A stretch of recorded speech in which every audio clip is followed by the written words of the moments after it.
செம்பருத்தி powered by Arun ice cream, Sri Kumaran தங்க மாளிகை மற்றும் எங்கும் எங்கெங்கும் பொமிஸ் nighties. Co-presented by Nippon Paint, Asia's real #1 paint. என்னக்கா சொல்றீங்க? என்ன நடந்தது? பெரியையாவும் சின்னையாவும் ஆத்தோர அம்மன் கோயிலுக்கு சாமி கும்பிட போனாங்கல்ல. ஆமா. அங்க குளத்துல குளிக்கும் போது பெரியையாவை ஏதோ கடிச்சு மயக்க போட்டு விழுந்துட்டாராம்.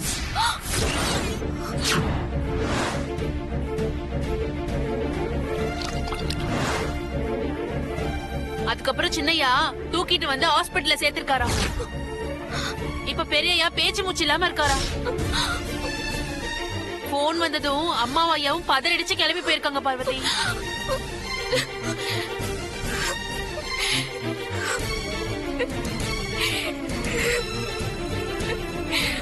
பார்வதி, பெரியய்யாக்கு ஒண்ணு ஆகாதுக்கா. நான் எதுவும் ஆக விட மாட்டேன்.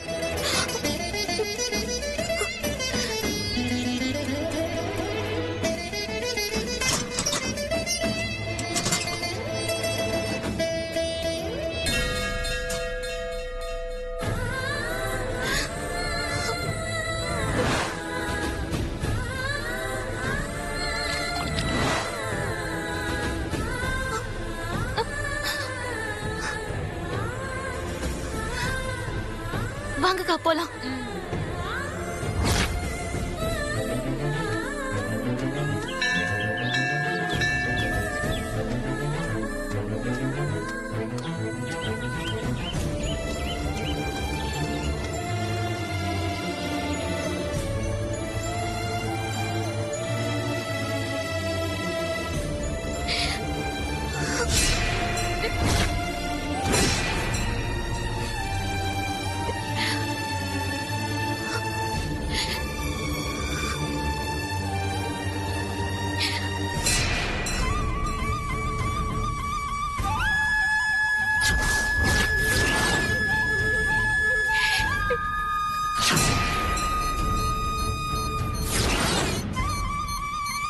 அம்மா தாயே, என் கழுத்துல இருந்த தாலி கழண்ட கிணத்துக்குள்ள விழும்போதே நான் பயந்தேன். பெரியய்யாக்கு ஏதோ ஆபத்து வரப்போகுதுன்னு நான் பயந்த மாதிரியே இப்ப நடந்து போச்சுமா. இந்த தாலிய முதலா என் கழுத்துல விழ வச்சு என் கண்ணு முன்னாடியே பெரியய்யாவ கார் ஆக்சிடென்ட்ல இருந்து காப்பாத்தினதும் நீதான். அதே மாதிரி இப்பவும் பெரியய்யாவ ஆபத்துல இருந்து நீதான் காப்பாத்தணுமா.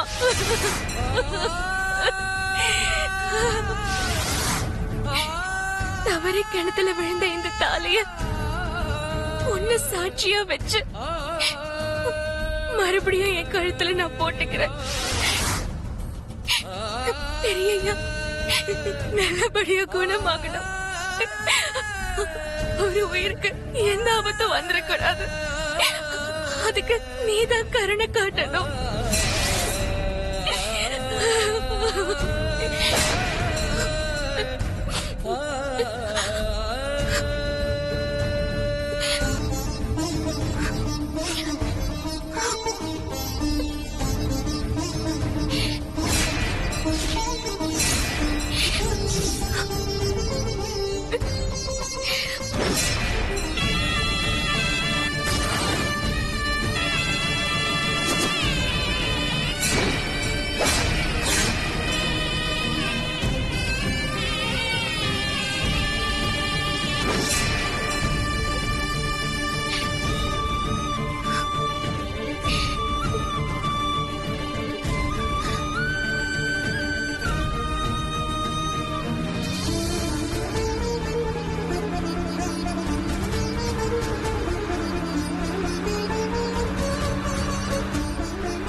ஆதிக்கு ஒன்னும் ஆகாது. தைரியமா இரு. Have faith. Everything it will be fine. ஆமாக்கா, பதட்டப்படாதீங்க. ஆதிக்கு ஒன்னும் ஆகாது. நம்ம ஹாஸ்பிட்டல் போறதுக்குள்ள ஆதி கண்ணு முடிச்சிருவா பாருங்க. நிதானமா இருங்கக்கா.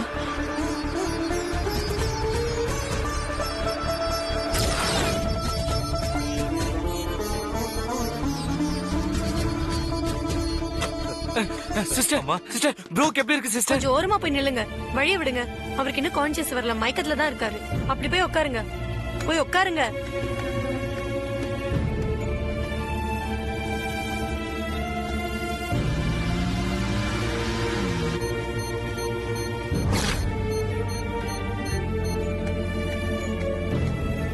சார் இப்படி வழியில நிக்காதீங்க சார். டாக்டர் எங்களை தான் சார் சத்தம் போடுவாங்க. ப்ளீஸ் சார் கொஞ்சம் இப்படி வந்து உட்காருங்க சார். ப்ளீஸ் சார் வாங்க சார். வாங்க சின்ன தம்பி வாங்க.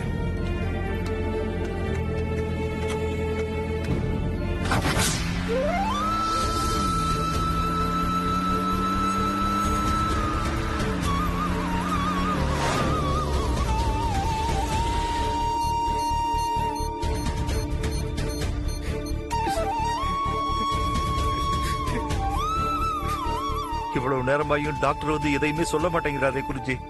பெரிய தம்பி ஏதோ ஒரு ஆபத்தான நிலைமையில இருக்காருன்னு நினைக்கிறேன். எனக்கு ரொம்ப பயமா இருக்கு குருஜி. கவலைப்படாத சுந்தரம், தைரியமா இரு. இல்ல ப்ரோக்கு எதுவும் ஆகாது, ஆகவும் கூடாது. கடவுளே எப்படியாவது என் ப்ரோவை காப்பாத்திரு. தைரியமா இரு தம்பி, ஆதிக்கு ஒண்ணும் ஆகாதுப்பா, அழாத.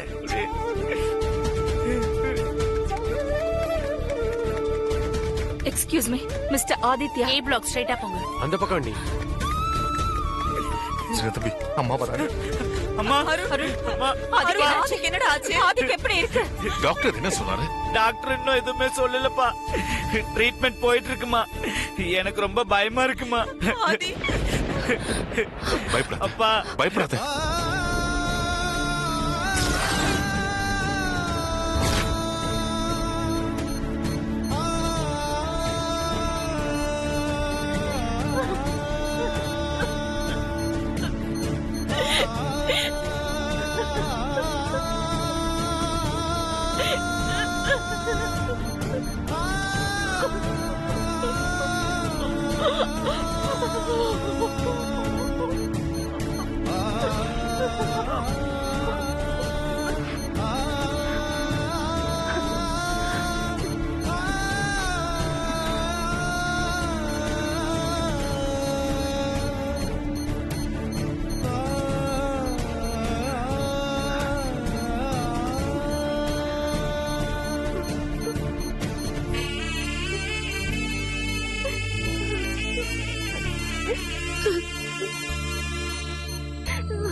அப்பா அப்பா பெரியயாக்கு என்னாச்சு?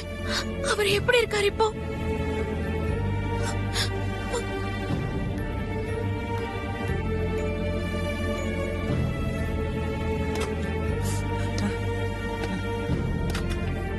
டாக்டர் ஆதிக்கு இப்ப எப்படி இருக்கு?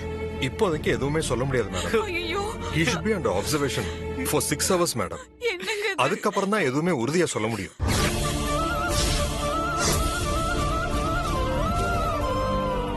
அவர் குளத்துல குளிக்கும் போது தண்ணியில வாழக்கூடிய ஏதோ ஒரு கொடிய விஷ ஜந்து அவரை கடிச்சிருக்கு.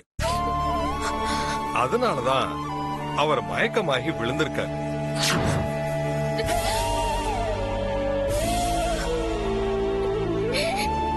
விஷத்தை முறிக்கக்கூடிய எல்லா ட்ரீட்மெண்ட்டும் நாங்க கொடுத்துட்டோம். டாக்டர் எங்க ஆதி பழிச்சிருவான்ல, அவன் உயிருக்கு ஒண்ணும் ஆபத்து இல்லையே. அதை நான் இன்னும் 6 மணி நேரம் கழிச்சு தான் மேடம் சொல்ல முடியும்.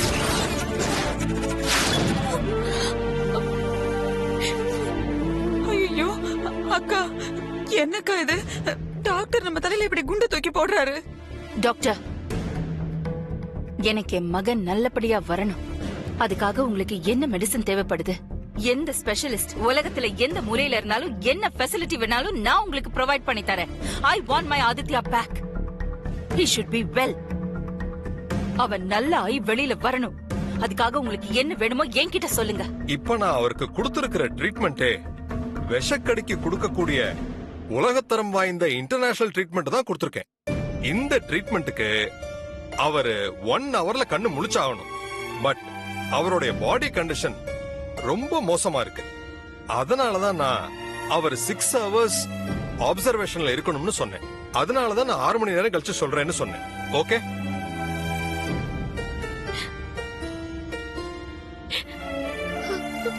மெடிக்கலி அவர் கண்ணு முழிக்கணும். எதுக்கும் நீங்க கடவுளை பிரார்த்தனை பண்ணிக்கீங்க.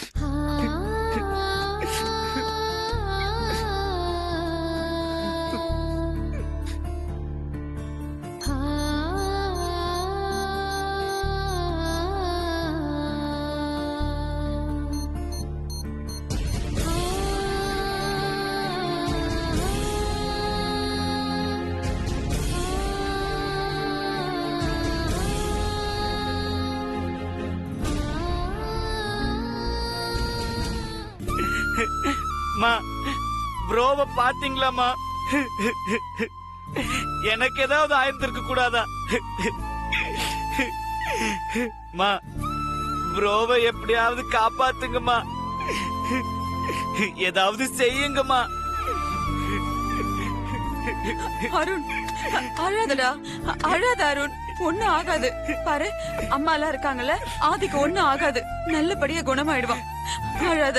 அருண், தைரியமா இருடா. ஆதி சீக்கிரமா குணமாயி வந்துடும். ப்ரோவை இப்படி பார்க்கவே முடியலப்பா. அழாத அருண், ஒண்ணும் ஆகாது.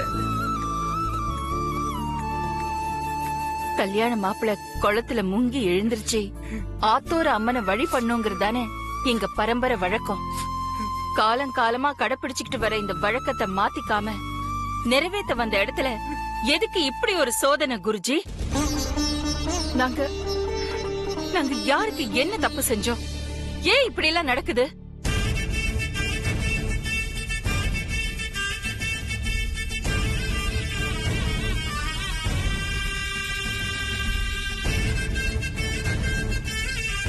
தப்பு பண்ணுனது நீங்க யாரும் இல்லம்மா, உங்க அப்பா.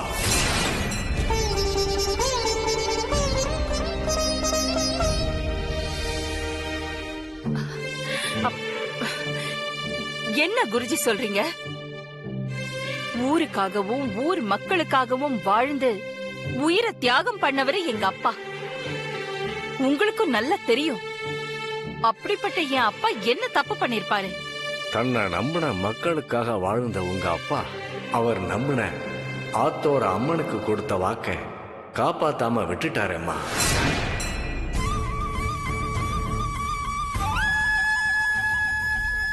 என்ன சொல்றீங்க குருஜி? ஆத்தோர அம்மனுக்கு மிகப்பெரிய கோயில் கட்டுறதா உங்க அப்பா வேண்டிக்கிட்டு இருந்தாரு. அது எனக்கும் தெரியும்.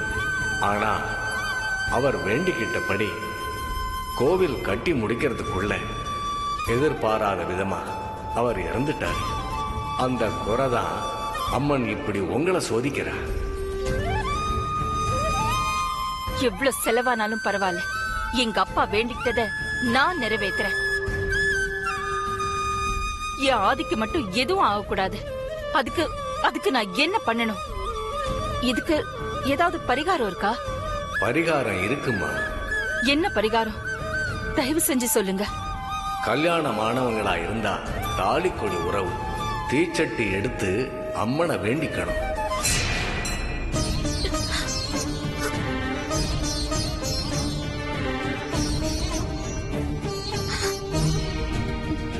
தம்பிக்கு இன்னும் கல்யாணம் ஆகாததால தொப்புள் கொடி உறவான நீங்க ஒரு பரிகாரம் பண்ணலாம். சொல்லுங்க, என்ன பண்ணணும் சொல்லுங்க. அம்மனுக்கு தங்க கவசம் பண்ணி போடணுமா? வைரவாள் கொடுக்கணுமா? இல்ல 50,000 பேருக்கு அன்னதானம் பண்ணணுமா? அதுவும் இல்லனா 1000 ஜோடிக்கு கல்யாணம் பண்ணி வைக்கணுமா? என்ன பண்ணணும்னு சொல்லுங்க. நான் எல்லாத்தையும் உடனே செஞ்சு முடிக்கிறேன். அதெல்லாம் பண்ண தேவையில்லம்மா. வேற என்ன பண்ணணும்னு சொல்லுங்க. எனக்கு என் ஆதி வேணும். அவன் நல்லா ஆகணும். என் மகன் நல்லா ஆகணும். என் மகனுக்காக நான் என் சொத்து கூட எல்லாமே தியாகம் பண்றதுக்கு ரெடியா இருக்கேன்.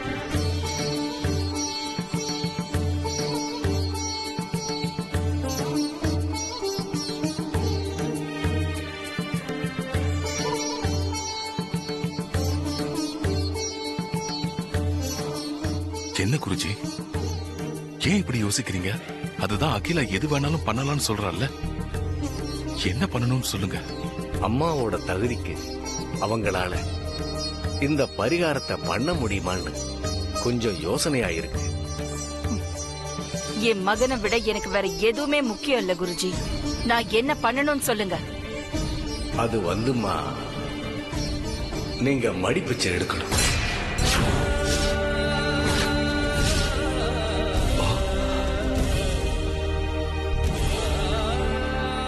வீடு வீடா போய் வாசல்ல நின்னு மடியேந்தி பிச்சை கேட்கணும். அப்படி பிச்சை எடுத்த அரிசியில பொங்கல் வச்சு அம்மனுக்கு படையல் போடணும். இதுதான் அந்த பரிகாரம். நான் மடிப்பிச்சை எடுக்கிறேன்.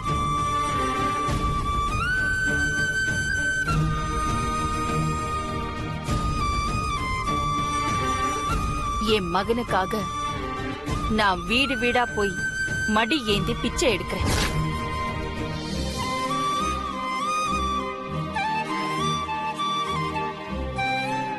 அப்ப நீங்க இப்பவே போய் அந்த பரிகாரத்தை முடிச்சிட்டு வந்துடுங்க. அதுக்குள்ள டாக்டர் சொன்ன கெடுவும் முடிஞ்சிடும்.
நீ உட்காரு. ப்ரோ, அவனுக்கு ஒண்ணும் ஆகாது. ப்ரோக்கு என்னாச்சுன்னு தெரியல சித்தப்பா. ஒண்ணும் ஆகாது. நீ முதல்ல உட்காரு. கடவுளே,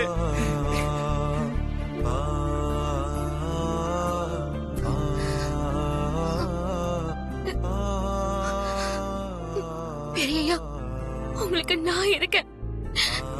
நான் உங்களுக்கு எதுவும் ஆக விட மாட்டேன். விட மாட்டேன்.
நீங்க அகிலாண்டேஸ்வரி மேடம் தானே? ஆமா. நீங்க எங்க? நான் மடிப்பிச்சை கேட்டு வந்திருக்கேன். என்னம்மா சொல்றீங்க?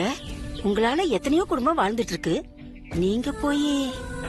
நான் இங்க வந்திருக்கிறது அகிலாண்டேஸ்வரியா இல்ல, என் பையன் ஆதியோட அம்மாவா வந்திருக்கேன்.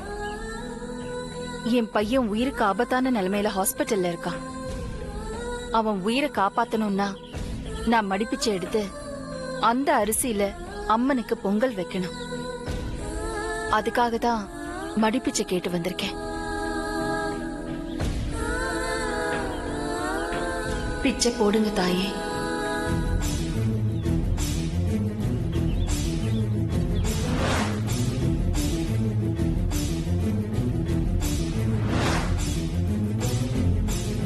உங்க கருணையாலதான் பல பேர் வீட்டுல அடுப்பெரிஞ்சிட்டு இருக்கு. அப்படிப்பட்ட நீங்க உங்க மகனுக்காக படியேந்தி நிக்கிறீங்களே, கவலைப்படாதீங்க. உங்க மகனுக்கு சீக்கிரமா குணமாயிடும். ஒரு நிமிஷம் இருங்க.